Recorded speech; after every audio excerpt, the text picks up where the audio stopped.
Hey everyone welcome back to ஷெனிஞ்சர் YouTube channel. இன்றைக்கி நம்ம இந்த வீடியோ எதை பற்றி பார்க்க போகிறோம்னா, லீக்கோவில் இருக்க MySQL உள்ள செக்ஷன் உள்ள 8th கொஸ்டினை சால்வ் பண்ண போகிறோம். இந்த கொஸ்டினோட டைட்டில் என்னென்னா, customer who visited but did not make any transaction. என்னென்னா, கஸ்டமர் வந்து அவங்க வெப்சைட்டை விசிட் பண்ணியிருக்கணும், பட் எந்த ஒரு டிரான்சாக்ஷனுமே பண்ணியிருக்கக்கூடாது. இப்போ கொஸ்டினை ரீட் பண்ணலாமா? Right a solution to find the IDs of the user who visited without making any transaction. User வந்து விசிட் பண்ணியிருக்கணும், ஆனால் எந்த டிரான்சாக்ஷனும் பண்ணியிருக்கக்கூடாது. And these number of times they made these type of visit. எவ்வளோ ஒரு வாட்டி இதே மாதிரி அவங்க வந்து வந்துட்டு போயிருக்காங்கன்னு நம்ம கவுண்ட் பண்ணி ஆட் பண்ணி வச்சுக்கணும். ஓகேவா? Return the result table in any order. எந்த ஆர்டரில் வேணுமோ நம்ம ரிட்டர்ன் பண்ணிக்கலாம். இப்போ இந்த எக்ஸாம்பிள் பார்க்கலாமா? இதில் இந்த 2 டேபிள் கொடுத்துருக்காங்க. விசிட்னு ஒரு டேபிள், டிரான்சாக்ஷன் ஒரு டேபிள். விசிட் டேபிளில் விசிட் ஐடி இருக்குது, கஸ்டமர் ஐடி இருக்குது. அதே மாதிரி டிரான்சாக்ஷனில் டிரான்சாக்ஷன் ஐடியும் விசிட் ஐடியும் இருக்குது. இந்த விசிட் ஐடி தான் 2 டேபிளுக்குமே காமனாக இருக்குது. அப்போ இதை கம்பேர் பண்ணி தான் நம்ம பண்ணணும்னு நம்ம ஐடென்டிஃபை பண்ணிக்கணும்.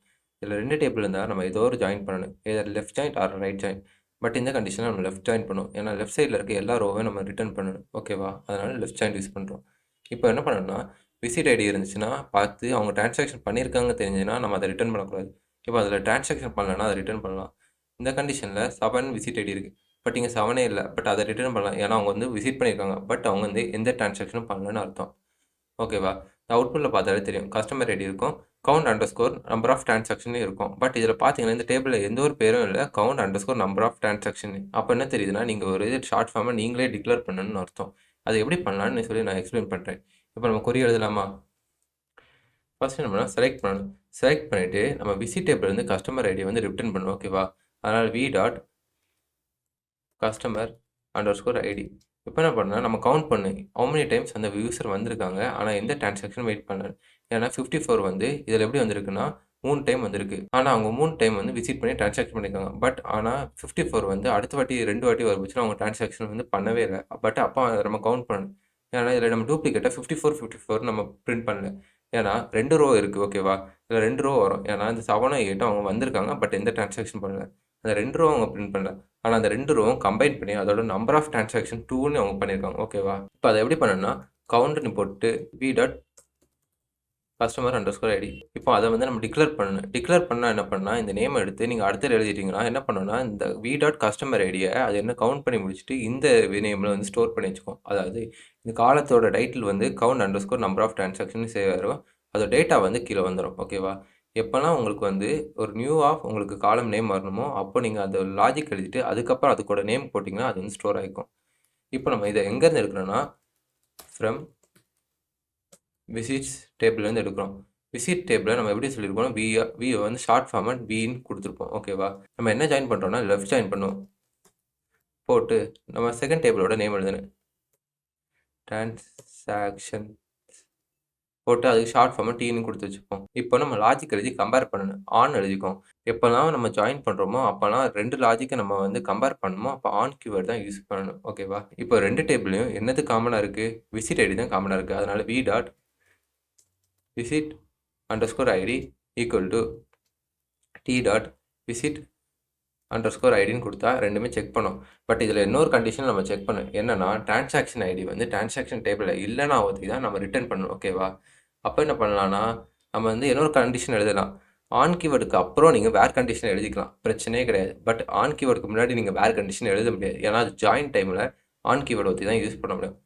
வேர் எழுதிட்டு என்ன செக் பண்ணுறீங்கன்னா, T dot transaction underscore ID is நல்லான்னு செக் பண்ணுங்க. அப்படி நல்லா இருந்ததுன்னா அது ரிட்டர்ன் பண்ணும். ஓகேவா?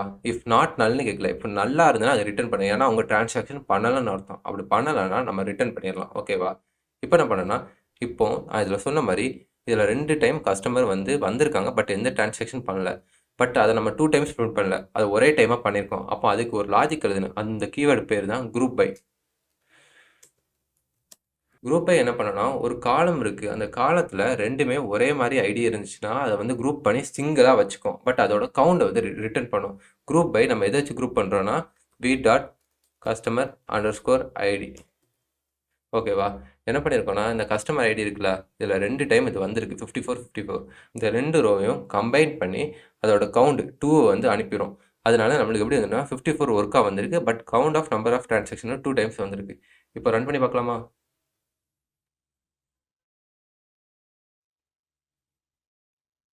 இப்போ சக்ஸஸ்ஃபுல்லாக ரன் ஆகிட்டு இப்போ ஒரு ரீகேப் பார்க்கலாம். இப்போ ஃபர்ஸ்ட் என்ன பண்ணியிருக்கோம்னா, வி டாட் கஸ்டமர் ரிட்டர்ன் பண்ணியிருக்கோம். ஓகேவா? கவுண்ட் பண்ணியிருக்கோம். எவ்வளோ டைம் அந்த யூசர் வந்திருக்காங்க. ஏன்னா நம்ம குரூப் பைல வந்து நம்ம ரிட்டர்ன் பண்றோம். வி டாட் கஸ்டமர் ஐடி வச்சு ரிட்டர்ன் பண்றோம். ஏன்னா கஸ்டமர் வந்து 2 வாட்டி ஒரே மாரி இருந்தாங்கன்னா, அவங்களோட கவுண்ட் வந்து ரிட்டர்ன் பண்ணா போதும். ஓகேவா? அத வந்து நம்ம டூப்ளிகேட்டா ஏன்னா கஸ்டமர் ஐடி 54 வந்து 7த் டைம் வந்து விசிட் பண்ணியிருக்காங்க. 8த் டைமும் விசிட் பண்ணியிருக்காங்க. அதனால நம்ம 2 வாட்டி அத பிரிண்ட் பண்றதுக்கு பதிலா 1 வாட்டி பிரிண்ட் பண்ணி அதோட கவுண்ட் வந்து ரிட்டர்ன் பண்றதுனால நம்ம count of V dot customer ஐடின்னு குடுத்துருக்கோம். இதுல 2 டேபிளும் நம்ம லெஃப்ட் ஜாயின் பண்றோம். விசிட் டேபிளையும் டிரான்சாக்ஷன் டேபிளும் லெஃப்ட் ஜாயின் பண்ணி நம்ம என்ன பண்றோம்னா, நம்ம விசிட் ஐடிய வந்து கம்பேர் பண்ணி பார்க்குறோம். 2 டேபிள் இருக்கு. கம்பேர் பண்ணி ஒரே மாரி இருக்குன்னு, பட் டிரான்சாக்ஷன் ஐடி வந்து நல்லா இருந்துச்சுன்னா ரிட்டர்ன் பண்ணும். எப்படி ரிட்டர்ன் பண்றோம்னா, 754, 854ன்னு ரிட்டர்ன் பண்ணிரும். பட் நம்ம அதில இன்னொரு கண்டிஷன் செக் பண்றோம். என்னன்னா, நம்மளுக்கு வந்து டூப்ளிகேட் வேல்யூஸ் தேவையில்ல. ஓகேவா? ஒரே ரோ போணும். இப்போ ஒரே கஸ்டமர் இருக்காங்க. 2 டைம்ஸ் வந்து வந்திருக்காங்கன்னா, அவங்களுக்கு ஒரே ரோ போதும். பட் அவங்களோட எத்தன வாட்டி வந்திருக்காங்கன்னு காமிச்சா போதும்னால, நம்ம குரூப் பை கிளாஸ் யூஸ் பண்ணியிருக்கோம். இப்போ 2 ஆர் மோர் டைம்ஸ் வந்து ஒரே ரோ வந்திருக்குன்னா, குரூப் பை கிளாஸ் யூஸ் பண்ணும் பட்சத்தில என்ன பண்ணணும்னா, 2த்தையுமே கம்பைன் பண்ணிக்கும். கம்பைன் பண்ணா அதோட நம்பர் ஆஃப் கவுண்ட் எவ்வளோ வாட்டி வந்திருக்கோ, அத வந்து ரிட்டர்ன் பண்ணும். அதனால தான் இதில நம்ம 2ன்னு வந்திருக்கு. ஏன்னா 54 வந்து 2 டைம்ஸ் வந்திருக்கு. தேங்க்ஸ் ஃபார் வாட்சிங் திஸ் வீடியோ.